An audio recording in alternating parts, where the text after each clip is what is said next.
Today's video, I wanted to talk about my TALUS replacement and the reason that I had to have it in the first place. Hello everybody, my name is Ryan. Welcome to my channel. What I'm going to talk about in this video is what led up to me having to have my ankle replaced. I'm going to also talk about my ankle replacement and some of the things that I would have done differently to try to avoid it. So anyway, I'm going to start off as an early kid. When I was first born, the doctors kind of noticed that I had messed up feet, and they wanted my parents to take me to ice skating. So they did for like 5 years, and I went to ice skating, but it never really helped anything. When I really realized that I had an issue, it was probably when I was 8, maybe 9 years old. And I want to set a scene here. So I grew up in the city. I grew up maybe a half a mile from the beach, so everything was real flat, but it felt like our street had like this little slant on it, right? And I'm standing there with about 5 or 6 other kids who are all in that 8 to 10 range, and it starts raining. None of us had our bikes at the time. We were all on foot, and as kids do, they started running, and I couldn't do it. I tried to run, and I'm like, I can't run. Like, I mean, there has been times that I did run, but at this particular time, my ankle couldn't handle it. I couldn't handle it. And I'm like, what is wrong with me? And this is kind of a recurring theme of my life. And that's going to be something that I talk about in videos in the future here. What is wrong with me? Like, why can't I do this running? And this stuck with me. And on track and field days or during gym class when everybody was doing the mile run, I couldn't do it. I never thought to myself to actually have my parents like take me to a foot doctor and get a note that I couldn't do this because I wanted to be like everybody else, but I just wasn't. I just couldn't run like everybody else. And, you know, I was a little bit overweight, maybe 10 pounds, but I hated walking. I hated running. And so that's probably some of the reason for it. Another time that I noticed this was I started working when I was 13 going on 14. I started working in April of 94. I started working at a food distribution place, which I've talked about in my other videos. And I realized real quickly that my feet couldn't handle this, even though most of my jobs have been on my feet. So what I did was I bought like 4 or 5 different pairs of shoes, and I would keep them in my locker, and every 2 hours or so I would rotate shoes out just to kind of mitigate some of the pain. And my whole life everybody always complained about foot pain, so I didn't really think that I had different foot pain from everybody else. I didn't put 2 and 2 together that I couldn't run in gym class, I couldn't run in track and field day, I couldn't run on that day where I was standing there, rain pouring down on me. And I'm watching all my friends run off. And I'm like, here I am. I literally was the tallest, biggest dude there. And they all were faster than me. I'm like, what is wrong? What is wrong? Then some years later, you know, I always went through this at work. So in maybe 95 or 96, somewhere in that range, my mom's like, I'm tired of hearing you talk about this foot pain. I'm like, sorry for the inconvenience. She's like, I'm taking you to this foot doctor. And she took me to the foot doctor, took an x-ray. He looked at my x-ray. He's like, one of these days, you're going to be running or lifting and your ankle's just going to pop on you. I said, is there anything you can do? He's like, not really, because you're growing right now. Anything that we do wouldn't be the right size for you when you're done growing. So what did I do? I went to the gym and I got myself to the point where I could squat over 800 pounds. That's, you know, it's a great idea. I didn't really believe the guy. I didn't believe him at all. I was in total denial. And what actually happens when I walked is if you imagine this as your ankle bone, the talus, and this is a tib and fib, it dislocated every time I took a step, every single time. So what it did was it etched away at the top of my ankle bone. And it etched away at the collagen. So there was just nothing, absolutely nothing left of it. So I was walking bare bone, and it was eating into the bone to the point where it formed a cyst just to hold itself together, because basically I turned my ankle bone into an eggshell. So years after that, after this appointment, I decided that I was overweight and I wanted to lose some weight. So I decided I was after work, even though I had worked all that time and gone to school, I was going to come home and walk an hour every day. And I did. And I was in so much pain. It was ridiculous, but I lost the weight. So that's all I cared about. Fast forward some years, I finally got a job at like sitting and everything like that, and I was kind of fine, so I had forgotten about it, and so I started trying to go for walks, but it just never got any better. Then I got the job at the post office. And the initial job that I had at the post office wasn't too bad. I was working in Northwest Philly, and there's a different zip code like every like mile, it feels like, different zip codes. So there's a different post office in every zip code, and they're tiny little post offices. So it really wasn't that big of a deal. I was able to do the job. I really actually completely forgot about my foot issue. I was doing Couch to 5K. I was having a good time with it. I probably weighed 225. I felt pretty good.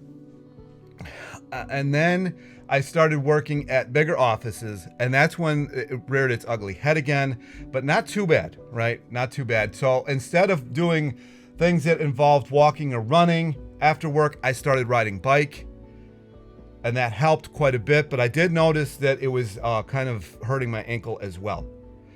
Fast forward to 2017. I moved back to Cleveland. The offices here are enormous. Because one of the greatest parts about Cleveland is we don't have high taxes because our zip codes are huge. So there's a huge pool of money going into these taxes. I mean, like some of the stations I worked at had like 80, 100 routes, carriers in them. Because it was multiple different cities, but it was all the same zip code. But because of that, I was working at these huge offices. I was walking all the time. My foot could not handle it at all, until I found Zero Shoes. And when I started wearing Zero Shoes, my ankle was getting better, but the damage was pretty well done. Fast forward to 2019. Something happened in 2018, but I'm not going to talk about that. So fast forward to 2019. I had just been back at work for 2 months after a 6-month layoff because of an injury I had at work prior to that. On March 30th, 2019 is when I was at work. I was throwing, well, actually before that. So before that, I knew I was having issues with my ankle. And so I went to the foot doctor and I got restriction notes and I gave it to the manager at the station. He's like, well, this isn't the right paperwork. I'm like, you son of a bitch. So I'm like, I'm not working today. I'm going to go to the foot doctor. I said, you're going to play your little games. I'm going to play my little games. I said, I'll see you when I get my note. So I left and I went and got my note. And I come back and he said, oh, this isn't the right one. I said, you know you're going to have to pay me. I said, you are denying my restrictions. I'm leaving right now. I'm going to file a grievance and you're going to have to pay me either way. And I'm going to sit home and get paid for it. So I went and got my other one, and this kept on going on. And eventually I got tired of actually sitting at home. So I just went back to work and I did my normal, which was distribution, which was throwing all the packages in the morning. And there's so many of them because people don't know how to go to the store anymore, which is, I guess, good if you have a post office job. And I was in excruciating pain one time. So I started screaming at this guy. Like it was like the carrier started leaving. They thought it was about to go down. I said, I'm never coming back here, and you're going to have to pay me if I don't start throwing mail, which means you can sit, just throwing letter mail, which you got a lot, like 20 feet of it every day, which is a lot of mail. If you can imagine 20 feet of mail, how thick it is, like 20 feet of it. So I'll throw the mail. So I was throwing mail. It was March 30th, 2019, and I heard a crack. Now, my ankle normally cracked fairly often. This one felt a little different, but I didn't think anything of it. I was walking just fine. That night I went home and it was a little ginger. I used to go to church on Saturday, so I went to church. I was having a hard time, all of us Catholics, up and down, up and down. I was having a hard time, at church. And I was having a hard time standing. I'm like, what is going on here? Like, what is going on this time? Sunday, it was worse. Monday, woke up and it was a pumpkin. Total pumpkin. I'm like, oh shit. That was ironically, I think April Fool's Day or something like that. And I'm like, ugh. So I called the foot doctor. I went to the foot doctor. He looked at my foot. He's like, this one's different than what we've seen you for. So he took an x-ray. He's like, something ain't right. So he sent me for an MRI. They discovered that I was missing at least 33% of my talus, that I was basically walking on an eggshell that was held together by a cyst. The rest of the bone was completely dead. and it was killing my Achilles tendon. It was killing the big toe tendon to control the big toe. They're like, you're gonna have to do something about this time. I said, how do you people not see this? This doesn't just happen. Like, this didn't just happen. I'm like, how many foot doctors have I gone to, and you people can't pick this up? He's like, well, there's nothing we can do about it now. I'm like, son of a bitch. So I'm like, what am I gonna do? And they were talking about putting a steel rod or whatever through a cadaver bone out of a pig, through skewering my ankle, and basically turning it into me not having a mobile leg anymore. And I'm like, that is not gonna work. I said, I will sit off to the sideline. You guys, I wasn't going to work anymore. I said, you guys figure this out. Like, figure out something better than this. So the one foot doctor calls me up and he's like, we got this new thing called a 3D TALUS implant, or implant. It's, you know, they basically do a CT scan of your other ankle that's actually good, and they put it into they chisel out your old ankle, and, you know, they bolt it to your heel bone, or sometimes it's free floating. In my case, it was bolted. I said, that sounds terrible, but it's better than the alternative. So I started looking into this, and a lot of people had like very good mobility shortly after having this done. So I figured, whatever, have it done. So it was originally scheduled to be done in February of 2020. The hospital, Cleveland Clinic, who is so fabulously wealthy, it's not even funny, turned it down because it didn't think they were going to get paid, even though this time I had two insurance companies, you know? And so then all of a sudden, my foot doctor found that one person had it done at a different Cleveland Clinic branch in a very extremely wealthy suburb of Cleveland. So they knew they had extra money there. So they approved it there. So it ended up happening on April 2nd of 2020. I couldn't walk. It was the worst pain I've ever been in my life. It was the first time I had ever taken like oxycodone or anything like that. That's how much pain I was in. It was just, I was going through it because I couldn't walk anymore. But after everything was healed, I thought I was just going to be able to get up and go do whatever I wanted to do, and that just wasn't the case.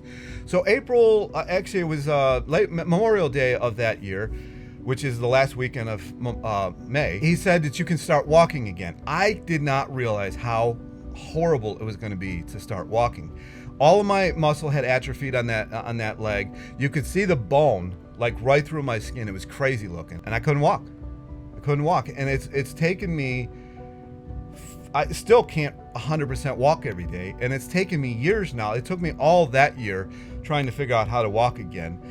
2021, it's been hell, right? So then I've got all of this. I had a job that easily could afford me whatever I wanted to do. I had a job that could support a family if I had one, and I couldn't do it anymore.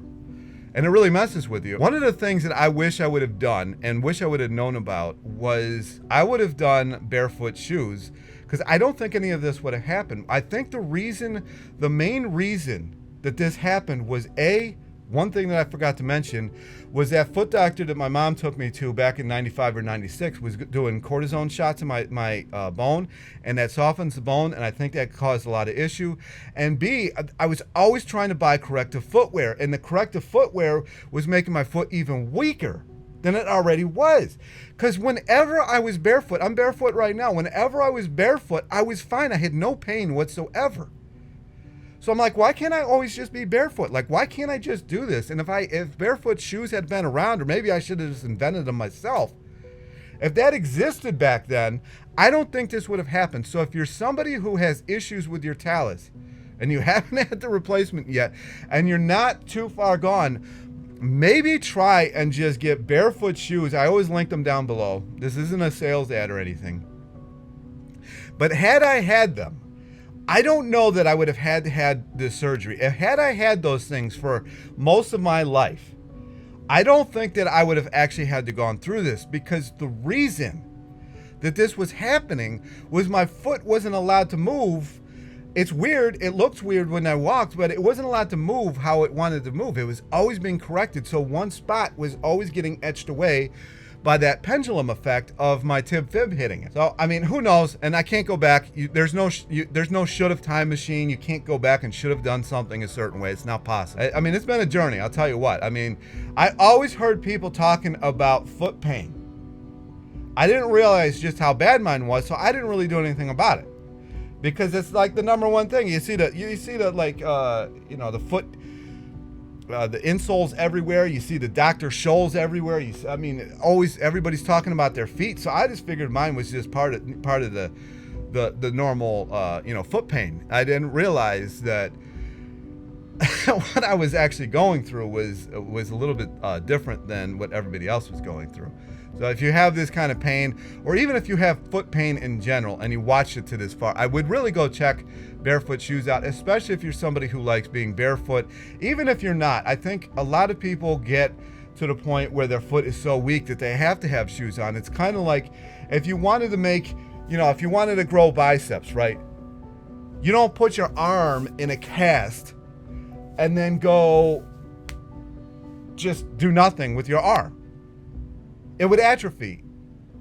But if you want to grow your bicep, you would go to the gym and you would, you know, work it out. That is what you do when you're barefoot or in your barefoot shoes. Now, had I done this all of my life, had I not had these corrective shoes, had I not had this huge brick under my, you know, under my arch, none of this probably would have happened. So watching this, if you watch it this far and you have foot pain, I legit would go try these things out and see how it is before I would do anything that the doctors are telling you to do. I have tried I've tried insoles, I've tried custom insoles, I've tried having my foot doctor tape my foot so it was immobile. I've had, I mean, just you name it. I had custom shoes made. None of it worked. I went ice skating. None of it worked. Always when I was barefoot, I was fine. That is my story. That is why my ankle was replaced. That is why when I say that I just don't feel like working out, it's not that I don't feel like working out. I'd love to just go work out. It's just that my foot is like a brick that day. It's so swollen and stiff. I can't get it to function. That is the story. Hopefully it helped somebody else out. If nothing else, it gave you an idea of what I deal with and why some of the interviews or some of the videos that I've done, I talk about I just don't like working out because it's just so much pain. Like that 30-day walking video that I did, I'll link right here. I was in so much pain after that 30 days that I really couldn't walk for like 2 weeks. So it's just not something that I can do. Anyways, comments, questions down below, like, subscribe, and I'll talk to you in the next video.